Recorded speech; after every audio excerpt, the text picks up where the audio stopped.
খেয়াল করে দেখেন তোর অর্ধেক আমার অর্ধেক। কি ব্যাপার, এই রাস্তার মধ্যে টাকা ফালাই থেকে গেছে কি? ভিতরে আবার একটা কাগজও দেখা যায়, এখানে আবার কিছু ওষুধের নামও লেখা আছে। মনে হয় এটা কোনো বৃদ্ধ মেয়ের ওষুধ কেনার টাকা। উনি না জানি না, তোর অর্ধেক আমার অর্ধেক।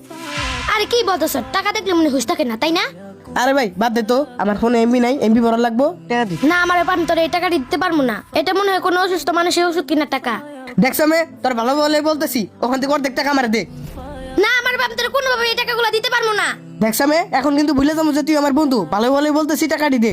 না আমি দিব না। দে কইতেছি দে, ভালো না, বলে আমি গেলাম দিব না, দে, কোনোভাবে দিব ভালো না, বলে না। কইতেছি দে, কিন্তু দে। না দিতে পারবো না। হ্যালো,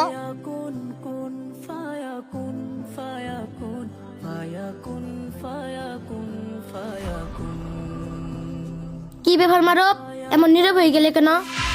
স্বামী, আমি কত বড় একটা ভুল করতে চাইতেছিলাম। এই মাত্র আমার ছোট ভাই কল দিছিল, সে নাকি আমার মার জন্য ওষুধ কিনতে চাইতেছিল, তখন রাস্তায় নাকি টাকাটা হারায় ফেলাইছে। দেখছ, অন্য জিনিসের প্রতি লোভ করতে নাই। যে কোনো সিদ্ধান্ত নেওয়ার আগে ভালোভাবে ভেবে নিতে হয়। আজকে যদি এই টাকাগুলো আমরা দুজনে ভাগাভাগি করে নিতাম, তাহলে কিন্তু তোর মায়ের ওষুধ কিনে টাকাটা নষ্ট হয়ে যেত। হরে বন্ধু, তুই ঠিকই বলছস, আজকে আমি অনেক বড় একটা ভুল করতে চাইতেছিলাম। চল এখানে আর সময় না নষ্ট করে তোর মায়ের জন্য ওষুধ কিনে নিয়ে যাই। সততা আর ভালো চিন্তাধারা সবসময় মানুষকে সঠিক পথের দিকে নিয়ে যায়। যদি ভিডিওটি ভালো লাগে অবশ্যই একটা শেয়ার করে পাশে থাকবেন। ধন্যবাদ।